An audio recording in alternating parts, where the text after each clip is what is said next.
It's an everyday thing. It's an everyday thing. It's an everyday thing when you let your nuts hang. Wanted to make another quick update video. So I was talking to someone that works for a media organization, and they were like, why is no one covering what's happening with the banks right now and the repo market? And I was like, well, if you cover that, it's going to immediately cause a run on the banks, and it is going to cause a decline in the stock market. But here is the seriousness of what is happening right now that I explained to this individual. So as you have noticed, in 2 weeks, the banks have borrowed $50 billion in emergency liquidity that was not accessed anywhere near those levels last year. That right there is an indicator we have a serious issue. And then on top of that, if you look at the borrowing that was done by this, but today on the repo market, 8 billion of it was mortgage-backed securities versus treasuries. So I give you the pawn shop analogy. When you need to go get quick cash, a diamond ring is a treasury. That's like a $100 bill, right? You give that as collateral and you get back cash. Mortgage-backed securities are garbage. It's a stack of IOUs on the backs of people's mortgages that aren't even being paid right now. So what you guys need to understand, billions and billions and billions of dollars of direct deposits, government funding to contractors, none of that is happening. So none of this liquidity is going into the banks.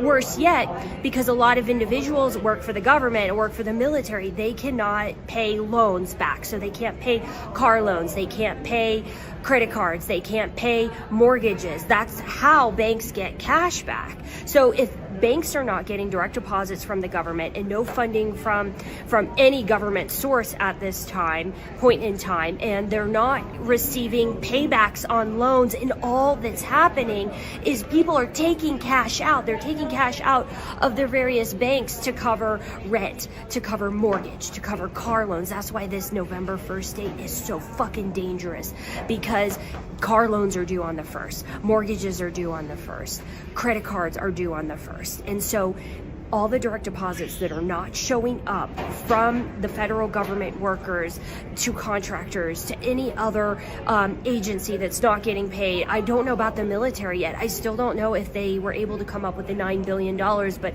let's say that doesn't happen either. Now the banks are out billions and billions and billions of dollars, and they're not getting any loan repayments coming in. So what do I think's going to happen next week? And it clearly looks like the shutdown will go into next week. I think there might be very well a run on some of the smaller banks. I've heard reports, I don't know how true they are, but some individuals are having trouble, especially trying to get out large sums of cash. So a few individuals I've seen comments on just through the TikTok have said, you know, they tried to take out a large deposit, bank wouldn't grant that, wouldn't allow that to leave the bank. They didn't have it, basically. So that's essentially what's happening when there's no cash, when there's no liquidity. The banks can't meet these withdrawals, and then we come to a standstill and we have a run on the banks. And so what I think is going to happen next week, after November 1st, is SNAP benefits will end, and we will not have any of that money going into the banks, and we are going to potentially see a run on the grocery stores and a run on the banks, because people are not going to have SNAP benefits, people are not going to have paychecks to buy food, and then on top of that, banks aren't going to have money to meet withdrawals. So we'll see what happens next week, but there's no intention of reopening the government before November 1st. And we're just right now heading straight into The Big Short Part 2. Oh, so I'm guessing this means a lot of will we see some foreclosures? I guess it'd be a good time if you haven't bought a house by now, you know. You better be in the market right now before this all happens. Go ahead and buy you a house. Maybe it's not a good time to buy a house. I don't know. But because all they're going to do is sell off your loans. I know people that got their loans since buying a house in January. have seen their loans being sold to 4 different companies. I know mine, in just a few months of owning my home, it's on its third company that my mortgage has been sold to. I had to re-sign into a whole new company and set up all my direct deposits and stuff all over again. So crazy, right? The Federal Reserve cutting interest rates by a quarter point to a new range of 3.75 to 4%. There were 2 dissents on this. The second one by new Fed Governor Myron, who wanted 50. First one by Kansas City Fed President Jeff Smith, who wanted no change. So dissents on both sides, a kind of a rare occurrence for the Fed. The Federal Reserve announcing it is stopping quantitative tightening, or the roll-off of its balance sheet, as soon as December. All roll-offs of treasuries from here on out and mortgage-backed securities on the Fed's balance sheet will now be invested into T-bills. It's a bit of a change there. On the economy, the Fed said economic activity expanded at a moderate pace, according to available indicators. One of 2 nods in this statement to the absence of data by the Federal Reserve. It had said in September that the economy was moderating, so almost a bit of an upgrade to the economy, but according to available data. Job gains, it said, has slowed, however. Unemployment remained low through August. And again, it said more recent indicators are consistent with these developments. That's another nod to the idea that the Fed doesn't really have the official data. More recent indicators is what it's using. Inflation, it says, has moved up since earlier this year and remains somewhat elevated. That is the same characterization as September. And there's not much in the way of forecasting the future path of rates. I believe that'll have to wait for the press conference from Fed Chair Powell. The Federal. So I think if inflation has risen up by 3.75% is the reason why Trump is giving the military 3.8% raise on the cost of living. Now it makes sense. He said, we're giving you the biggest raise ever that any president has given. Yeah, because the cost of living just rose to that much also. So I would imagine so. You trying to match the government. So I had to look up what a Federal Reserve allows a treasury to roll off. It means the Fed is letting a government bond mature without reinvesting the principal. This action is a form of monetary tightening or quantitative tightening, as it reduces the money supply.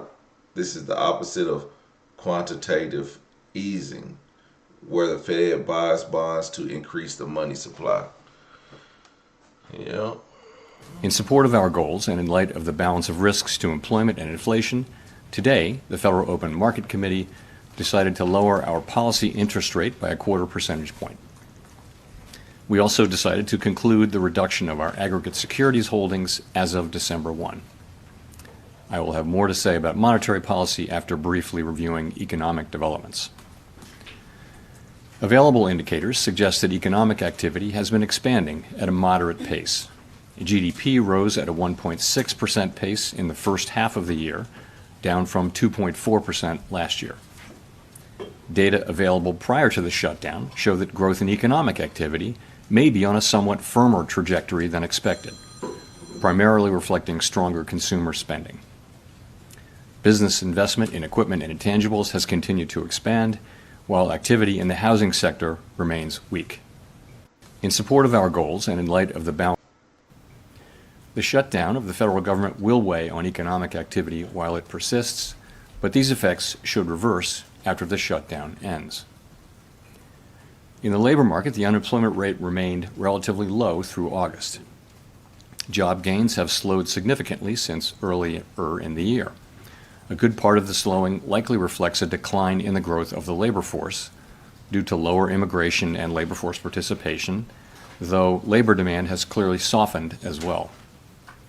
Although official employment data for September are delayed, available evidence suggests that both layoffs and hiring remain low, and that both households' perceptions of job availability and firms' perceptions of hiring difficulty continue. If anybody, whoever is in charge of putting out the information for employment growth, If he puts out a bad report, his ass getting fired. That's what Trump did to the last person who put out a bad report on job growth. He got fired. So that's why he ain't putting it out. He don't want to lose his job. Shit, everybody else losing their job. He don't want to lose his job. Shit, why am I going to put out them numbers? And I know they bad. So Trump can fire me. Yeah, right. Miss me with that. Quarter point cut. Just confirmed. So, Justin, I'm going to get you on that to start. Yeah, I've got that right in front of me. So pretty much what everyone expected would happen, happened. Don't read too much into this. This is not the Fed putting its foot on the gas. It's really the Fed taking its foot off the brake. It had put the brakes on to deal with the post-pandemic inflation. Now it's all the way back to neutral. What do you do when you're in a world where there's no more data? It can be really hard to figure out the next steps, but you do know being neutral is a safe place to be. There's two other things that have struck me straight away. First of all, Stephen Moran, the new Fed member, former Trump CEA chair, beclowns himself for a second meeting in a row calling for a 50 basis point cut. He's tried to explain his logic in the past, and frankly, it's illogical. And you've actually got another Fed board member who's gone the other way and said there should have been no change whatsoever. So you've got a split board there. Quarter point cut. Higher tariffs are pushing up prices in some categories of goods, resulting in higher overall inflation. A reasonable base case is that the effects on inflation will be relatively short-lived, a one-time shift in the price level. But it is also possible that the inflationary effects could instead be more persistent, and that is a risk to be assessed and managed. Our obligation is to ensure that a one-time increase in the price level does not become an ongoing inflation problem. In the near term, risks to inflation are tilted to the upside and risks to employment to the downside. A challenging situation. There is no risk-free path for policy as we navigate this tension between our employment and inflation goals. Higher tariffs are pushing up prices in... What are you doing to end this shutdown? We're approaching the open enrollment period on November 1st, and it's extraordinary that Republicans have been able to find $40 billion to bail out a right-wing wannabe dictator in Argentina, but can't find a dime to extend the Affordable Care Act tax credits, and can't find a dime to make sure that 42 million Americans, including 16 million children, don't go hungry. Mr. Vice President, what are you doing to end the shutdown? Putting blame aside here, what is your strategy to end the shutdown? On November 1st, people in more than 30 states are going to be aghast when they see their bills, and they're going to cry out. And I believe there will be increased pressure on Republicans to negotiate with us. Well, I have voted over 13 times to open the government with a clean continuing resolution. And when the Democrats were in control, I voted to open the government with a clean continuing resolution. The question you're asking should be asked to the Democrats. Everything we've been doing here, and the whole reason that we're in Washington, even though the Republicans are not, is to demand that they come back, reopen the government, restore health care to everybody, and get past this crisis. I'm trying to do what I can, which is, listen, I don't want 42 million people to go without food. So I'm just saying to everybody, to Republicans who obviously agree with me, because they're voting to open the government, but to Democrats, do you want 42 million people to go without food? I mean, this is really insane. This has reached the point of insanity. Why are Americans having to suffer because of the political games? We're doing all we can to make sure the American people understand the stakes. And the power to end the shutdown is in the American people. And so that's specifically what I'm doing, is letting the American people always know that what the Democrats are about, is cutting costs. We started from the most reasonable position. There's really no place to negotiate. It's like same kind of CR that Democrats voted for 13 times at Biden's spending levels. What's their beef? I know they're trying to hold out for something else, but again, they're the ones that are, playing partisan games with people's lives. They are the ones punishing federal workers for their dysfunction. What are you doing to end this shutdown? Do you think the Republicans are coming off as the more rational party during the shutdown? It's 100% shut down by the Democrats. There's no question about it. That's what happened. Democrats said, we are going to shut down the government because we want these things. And so they did it. So they can unshut it at any time. They've all decided they have to act in unison. They have some Democrats, I think, who are kind of on the fence. They might want to, but they're enforcing this. No, we all have to act together. We're not going to let them get the 60 votes. We're going to keep the government shut down. And then everyone did an article. Like, who do you blame for the shutdown? We asked America. It's like, no, it was shut down by the Democrats. So they were counting on that, but I don't think it's really working. Most people know what's happening. They know the Democrats they know what they're doing. Even if they support it, they know that Democrats are the ones who can unshut it at any time. Yeah, I don't think it's that easy. I think what the Republicans are doing are using Democrats as a scapegoat versus coming to the table. Y'all know at this point y'all know Democrats ain't signing that one big beautiful bill. They're not signing the clean resolution. They're not signing it. They're not voting for it. So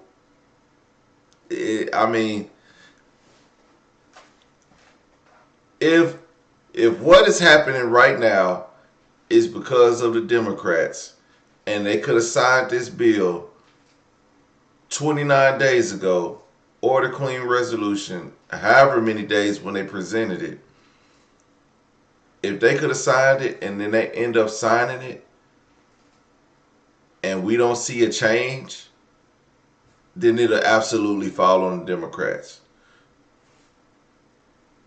But if they sign it and all hell breaks loose with Medicaid or Medicare cost and grocery prices and market spikes downward, then it's going to be a I told you so, but we tried to fight for the American people, but we couldn't. And then somebody's going to be singing that sad song, and then American Democrats are going to be like, y'all didn't fight hard enough for us, and Republicans are just, y'all, it's going to sit there and be quiet, because really, in all honesty, the Republican side of TikTok is quiet. They're just, all they're doing is spewing the same rhetoric as the politicians, not giving no think pieces on what's going on and why the Republicans are holding out. They have no idea what's in that bill. The only thing they can tell you is what is on the White House website, which is basically pro-Republican at this point. So it is what it is. The president is legally obligated to use this emergency fund, and up until last week, his administration was preparing to do that. We are here today to send a very loud and a very clear message to President Trump. Obey the law. I know that's a hard concept for the president, but obey the law. Do what Congress mandated you do. Do not let children in America and their parents and grandchildren go hungry. Do not go down as the first president in history to manufacture a hunger crisis in the richest country on earth. Release these funds. The president is legally obligated. I remain hopeful that there are enough sane Democrats who are not so afflicted with Trump derangement syndrome, because that is what this is about, fundamentally. Nothing more, nothing less, nothing else. This is about Trump derangement syndrome. And it has broken out over here in a way unlike anything I've seen in my time here. Disagree with the president, that's fine. Come down here, make statements, cast votes. Don't take the American people hostage and make them pay the price because you think that every day this is getting better for us. I remain hopeful that there are enough. Man, they using a lot of the same rhetoric, and it's as long as they keep repeating it, then it becomes true. As long as they keep repeating it, it becomes true. Trump deranged syndrome. As long as they repeat it, it becomes true. Democrat shutdown, Schumer shutdown. As long as they repeat it, it comes true. Clean bill, sign the clean bill. if you keep repeating it, it'll become a clean bill. Look, I'm not saying that the Democrats are wrong for holding America hostage, but they know something. They know damn something.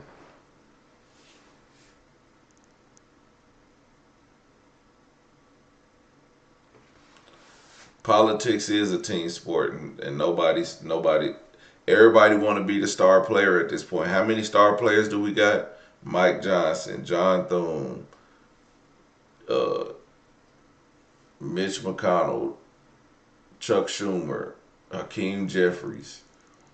Who else is speaking out publicly? Lisa Murkowski. Lisa Murkowski's coming out shooting threes from the backside, like that representative from I forgot where he's from, DC. What? In support. The federal wanted to make You are a bit of a rare species.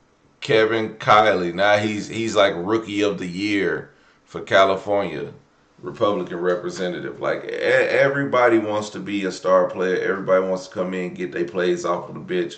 Everybody want to start, putting in their 2 cents, but they're not doing what's needed. Republican Kevin Kiley sounds like he's in talks with people and trying to negotiate and trying to check a stance, maybe mediating back and forth, whatever the case may be. But at the end of the day,